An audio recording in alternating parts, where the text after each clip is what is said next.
Welcome to the show. Here's the question that almost nobody asks when a cheap car pops up and the price looks like a gift from the heavens.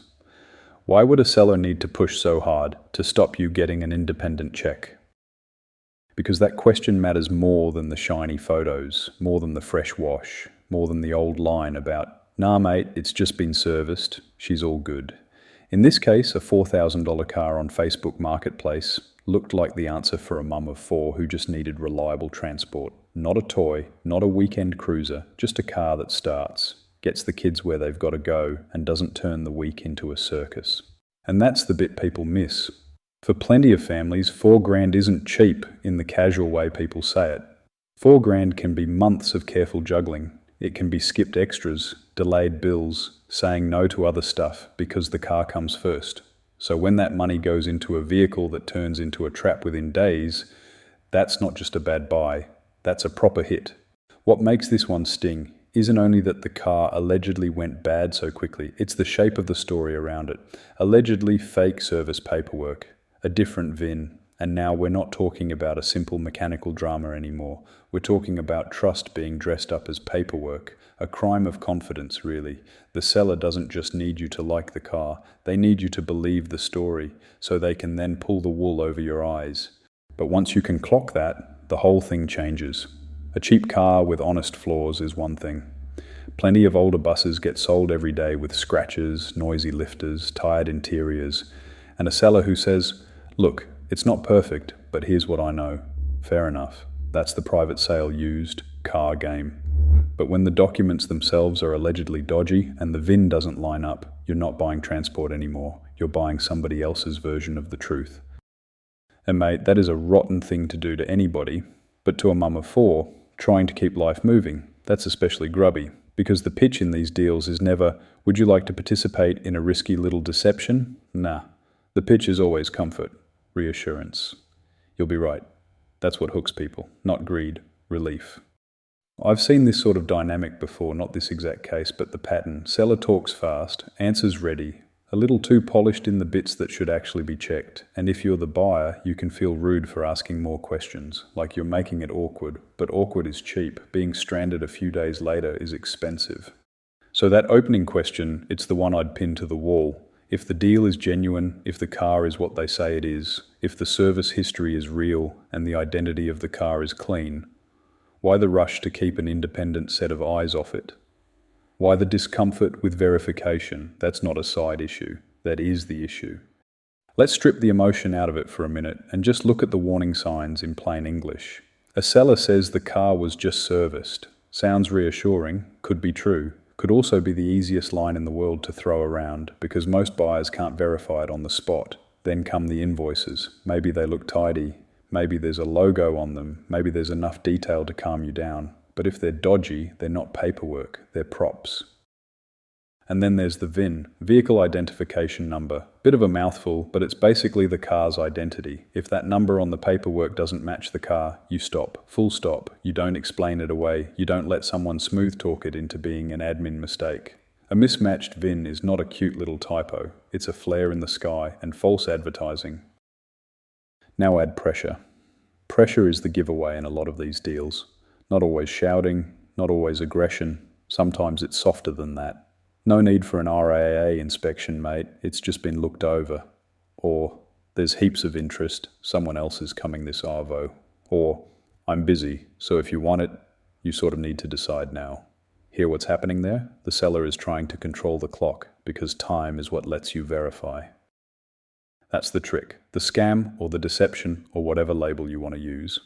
It works in plain sight because it hides inside normal used car language. Freshly serviced. Good runner, need gone, price to sell, new car coming. Nothing wrong with any of those words on their own. The poison only shows up when the seller starts steering you away from the checks that would either confirm the story or blow it to bits. Take an older car, for example, like a 2013 Holden Cruise. There are still plenty about. Some are honest old workhorses, some are worn out, some have had a hard life, been patched up, moved on, patched up again. And if one of those turns out to be a repairable write-off and you haven't verified the history, you can end up owning a whole bag of problems you never agreed to. Not because older cars are bad by default, they're not. but because older cars leave more room for stories to grow around them. And look, this is where I want to be careful. Cheap private sale cars are not automatically dodgy. Plenty of decent people sell privately because they just need the car gone, or they're upgrading and were offended by an unexperienced salesman's under allowance, or they need to free up some financials. A low price by itself isn't proof of anything. Sometimes a bargain is just a bargain. I mean, that still happens. But, and this is the hinge point, the minute the seller starts steering you away from verification, the deal changes shape. It stops being, here's a car, have a proper look. It becomes, please accept my version of events without checking the bits that matter. Nah, that's not confidence. That's lying in shape of control. Independent inspection, PPSR check, matching paperwork. These aren't luxury extras for fussy people with too much time on their hands. They're the basic filters that separate an honest roughie from a polished headache. And if the seller acts like those checks are unreasonable, inconvenient, insulting, or somehow unnecessary because they seem like a top bloke, that's your answer. Not maybe your answer, your answer. I was going to say the car tells the truth eventually, but actually, the more useful line is this. The seller's reaction to scrutiny tells the truth early, before you hand over the cash, before the school run depends on it, before you're standing in the driveway wondering how a just-serviced car turned into a paperweight. This is the part that sits with me. Families living week to week don't buy the wrong car in some abstract financial sense. They live inside the consequences of it. If the car dies, work gets missed. Kids need lifts. School runs become a drama. Appointments get shuffled. Somebody's asking a neighbor for help. Somebody's paying for Ubers they absolutely did not budget for. The whole household cops the fallout from one decision that, at the time, probably felt completely reasonable. And that's why I get a bit twitchy when people talk about these stories, like the buyer should have just known better. Known better from what exactly? A smiling seller? A tidy listing? A stack of alleged invoices? If you're under pressure and the car seems affordable and your life genuinely needs it to work, you are not stupid for wanting to believe the thing in front of you. You're human. I've said this before in different ways, but it keeps turning out true.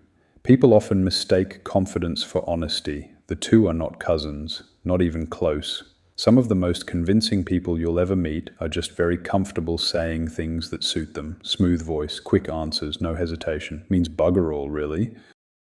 And if I'm honest, I understand why buyers fall for that. Confidence feels like certainty. Certainty feels like safety. Especially when you're tired, stretched, juggling life, and you desperately want the problem solved today. An assertive seller can feel like relief walking around in sneakers. You think, awesome, this bloke knows the car, he's got paperwork, let's get on with it. Then later, when the story starts coming apart, you realize the confidence was the costume. That's why the lesson here isn't never buy a cheap car privately. That's too simplistic, too neat. The real lesson is harsher and a bit more useful. Verification has to matter more than vibe. You need proof that survives contact with reality. You need the VIN number to match. You need the paperwork to make sense. You need the inspection the seller doesn't want you to get. And if any of that starts feeling difficult, that's not you being paranoid. That's you doing the job properly. Years ago, I learned something in the trade that never really left me. The cheapest mistake is the one you make before you buy. The awkward phone call, the extra day waiting, the inspection fee, the decision to walk away after you've already pictured the car in your driveway. Those things feel annoying in the moment. Sometimes embarrassing even, but they are cheap compared with owning someone else's mess. So if you're listening to this and you're hunting for a car on a tight budget, don't let anybody make you feel precious for checking. Don't let urgency borrow your judgment, and don't confuse a good story with good evidence. The real luxury in the used car world isn't leather seats or flash wheels or a fancy badge on the bonnet. It's proof, it's paperwork, it's the patience to walk away when the story feels a bit off. Because in the end, the best car for your family isn't the one that flatters your hopes. It's the one that can survive your questions. But as I've said for many years now, and as the statistics continue to prove, buying from a real dealership is your safest bet when or if something was to ever go wrong. By law, they are there to support you. That's what they sign up for.